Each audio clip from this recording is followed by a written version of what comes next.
मल्ल्यात मोहराम होता, छोट्या छोट्या मुलांनी काढलेला, आमच्या मुलांनी पण काढलेला.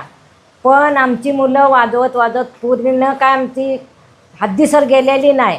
आमची मुलं अर्ध्यात जाऊन वाजवून फिरून परत आली ती आमची मोठी मोठी मुलं होती ना, ती काय म्हणाली, खाली हद्दीवर आपल्या हद्दीवर जायचा ना, तिथे आम्ही शहीद करताना शहीद करायचा. ही आमची मुलं मोठी म्हणायला लागली. ती सगळी मुलं संगती बोलावून नेले. आता शहीद करायला माझ्या सगळी पाहिजेत ना, तुमची कशी पालखी नेत्या अशी शहीद करायला गेले.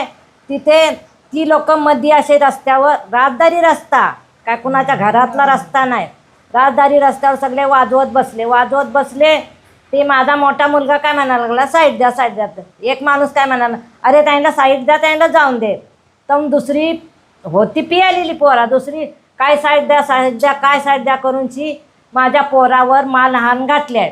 तर माझा एक पोरगा हातानं आदू आहे, अपंग आहे, त्याची गळपटी धरून त्याचा शर्ट बिर्ट फाडून टाकले.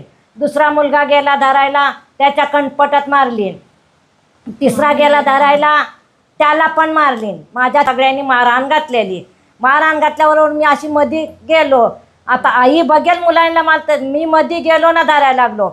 तर शादाब महबूब भाटकर त्यांनी माझा या हात पिळवटून टाकला.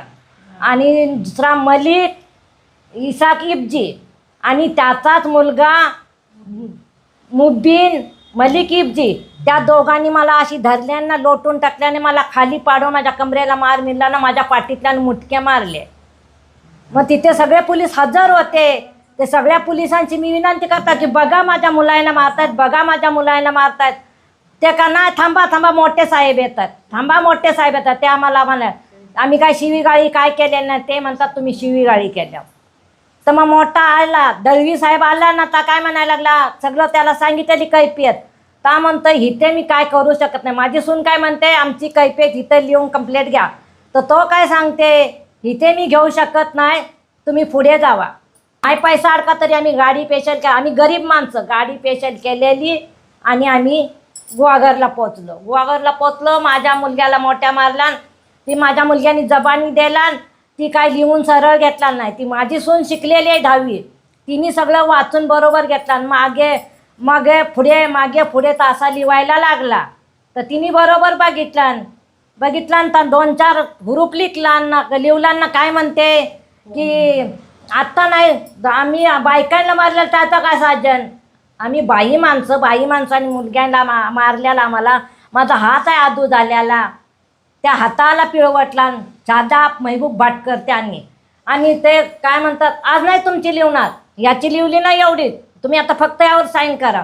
मग माझी सून लागली भांडायला, बायकांचा विषय का नाही तुम्ही घ्या, बायकांचा विषय का नाही, आज नाही उद्या घ्या. मग काय म्हणतोय तो, तिथे गेल्यानंतर आम्ही कंप्लेंट द्यायला गेलो, ते घेतच नाही. किती त्यांना म्हणते, साहेब घ्या, आमच्या बायकांच्या वरती त्यांनी हात उठवली नाही, आमची कंप्लेंट घ्या.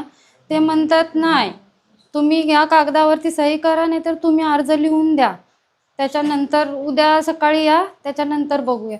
ते आम्हाला कबूल नाही. आम्ही म्हटलं आम्ही पुढे जाऊ. ते जावा, तुम्ही पुढे जावा. तिथून तसेच आम्ही बाहेर पडल्यानंतर गुहागर रुग्णालय आहे ना, तिथे गेल्यावर मारहाण झालेली, तिथे दाखवायला गेले होते. तिथे कोणच नाही, ते बंद होतं.